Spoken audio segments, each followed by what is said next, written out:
to another episode of the world's greatest news and reviews. Today on the show, we're going to try something a little different. We actually got a request from one of our viewers that said they would like to see us do kind of a history of or an origin type thing on certain characters and from different comics that are going to be appearing in movies that they may or may not know too well. So we thought with X-Men Apocalypse right around the corner, this would be a great opportunity. So this is our first history of video, and we're going to be talking about Apocalypse. Before we get started, I want to give a shout out to my boy Sean Thomas for making me this awesome Batman v Superman shirt. If you're interested in any kind of graphic design for men's or women's clothing, you should check out his Facebook page called Anvil Press. We'll put a link to that in the description.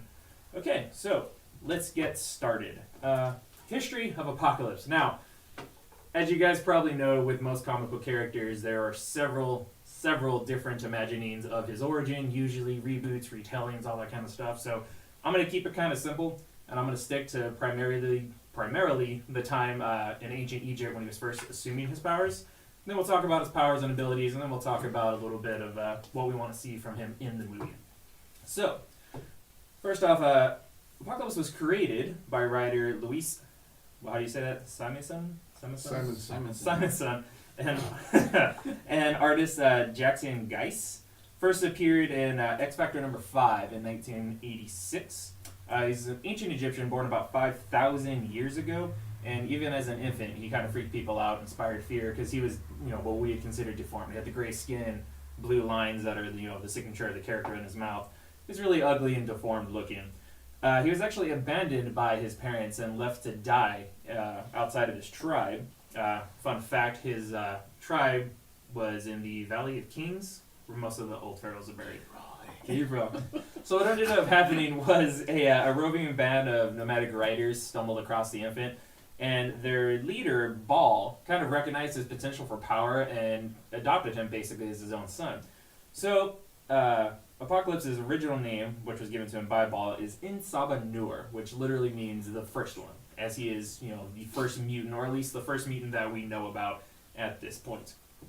He grew up obviously with the tribe, and in the tribe he adopted kind of their motto, which is pretty much survival of the fittest. Only the toughest, the most ruthless, all that good stuff is who wins and who survives. And that's pretty much why he wants to kill everything all the freaking time. He thinks that mutants are the superior race. He thinks they are the next evolution of humanity. He thinks that we really kind of just ants that he doesn't give a shit about, and he wants to wipe us out, so to speak. Douche. Yeah, pretty much. So, at the time, there was a pharaoh ruling named Rama-Tut, and he was believed to be a god king, as most ancient Egyptians were, but in a cool twist, he actually had powers that were given to him by his alien ship that he had, and he used that technology to ascend to godlike status and to, rule ancient Egypt. So the Pharaoh Rama-Tut was alien? Pharaoh Rama-Tut, yes, his sphinx that he came in was a time ship. He was actually a time traveler also. Okay, gotcha. So, yeah, he had that buried underground in his Egyptian tomb. Long story short, he sees from the future that Apocalypse is going to be the being that might potentially overthrow him and overtake him, so there's a power struggle. In that, Apocalypse kills him and one of his warlords, Ozymandias, and then assumes the alien technology for himself and gives him even more powers on top of what he already had. Jeez. Yes, so, yeah. So after that, the stories get really pretty complicated. Like I said, there's lots of different versions and interpretations that have happened, but in one of them, he pretty much gets disgusted with all of mankind and puts himself in a hibernation, so to awaken a time when there's more mutants in the world, where it's more heavily populated.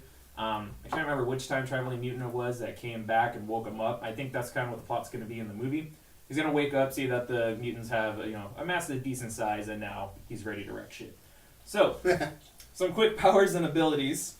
Obviously, his powers continue to evolve.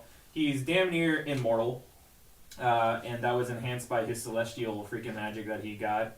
Better armor, all that. Yeah, crazy. He's insane. So basically and this is cliff notes of his powers. He has immortality, superhuman strength, telepathy, superhuman speed, teleportation, telekinesis, biomolecular alteration, which means he can control anything at a molecular level. So he could just he's God basically. He could just do whatever he feels like. Energy manipulation, and obviously he is a super intelligent being. Now, my original exposure to Apocalypse wasn't from any comics. It was from the X-Men, the animated series in the 1990s. Hell yeah. Which, side note, best X-Men series freaking ever. That's where I first got exposed to him, and then I checked out some comics to get, a little bit more of a backstory about him. How familiar are you guys with him? You ever checked out anything, or I know him just by cover only. the cover only? Yeah, that's pretty much it. Anybody I else? know a bit. He was created by Louise Simonson and artist Jackson Geis. No, I don't really know much about him either, but I'm interested as fuck. I mean, that's a pretty badass hombre right there Yeah. from the powers you described. And I'm pretty much the same way with the 92 X-Men. That's where I first came across Apocalypse. I mean, I've read, after that I read some comics that had him in there, but still I didn't really know much about him. Mhm. So it's not really, he didn't become my favorite, or I didn't dislike him, I just, he's Mhm. there. This is who they're fighting. So it's going to be really interesting to see him now in a movie. Mhm. And after hearing all this, I'm like, crap, how the hell are they going to How are they take gonna care of stop this him? guy? Yeah. Oh, one thing I kind of forgot to mention too. He usually endues 4 of his followers with powers. That's why they're called the 4 Horsemen of the Apocalypse. Right. In the movie, it's going to be Archangel, Psylocke, Storm, and Magneto, I believe. But again, that's follows him with his ability to like alter freaking whatever he wants. He can just give people powers, which is pretty freaking awesome.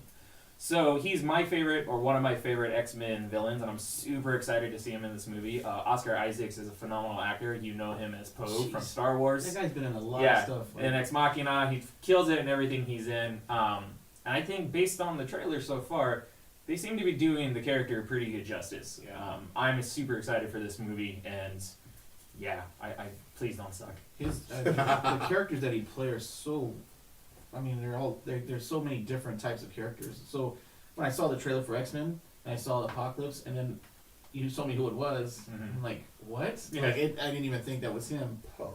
Poe. Is that the X-Wing pilot? pilot. Yep. Yeah, yeah. So it was pretty cool to see that guy. And then I checked out his filmography. He was like, this guy's done a lot You of mean stuff. lot of young? good stuff, Looks too. like young Al Pacino. Man crush. Just a wee bit, lad. So yeah, that was just kind of a quick, brief origin of the character known as Apocalypse. If you guys have any suggestions of any kind of things you want us to talk about, topics for videos, anything like that, feel free to comment below. Let us know. To rip off Jeremy Johns' little tagline there, didn't mean to, just kind of slipped. Sorry. Sorry, You Jeremy. can say it too. He's better at this than us. But yeah, let us For know. now. If you have any suggestions, this was super cool that somebody suggested this to us, and if you guys like it, we'll keep doing them. If not, then you'll never see this again. So, Don't ask us Yeah. about turtles. right? Anybody got any final thoughts for Apocalypse or anything else? It looks good. It looks really The good. teasers Yeah, I I wanna saw see it. when we saw Civil War, Yeah. it was pretty Yeah. spot I'm on. really excited. Mm-hmm. Like I said, I don't know how they're going to take care of this guy. He's pretty badass. Awesome. Cool. So if you guys enjoyed the video, be sure to like and subscribe here at YouTube to our channel. You can follow us on Facebook, on Twitter, on Twitch, on Google+, pretty much everywhere. We'll put descriptions to all those pages, or links in the description to all those pages. Plug your shirt again. Plug my shirt. Yes, again, check out Anvil Press. My boy Sean Thomas, awesome shirt. If you want anything, any kind of design, anything like that, throw it on a shirt, hoodie, whatever you want, go hit him up. Does really, really good work. So this was the history of Apocalypse. And what did you say earlier, John? It was 10 minutes ago. What did you expect? If you don't know, Now you know. all right. Take it easy, guys. Have a good night.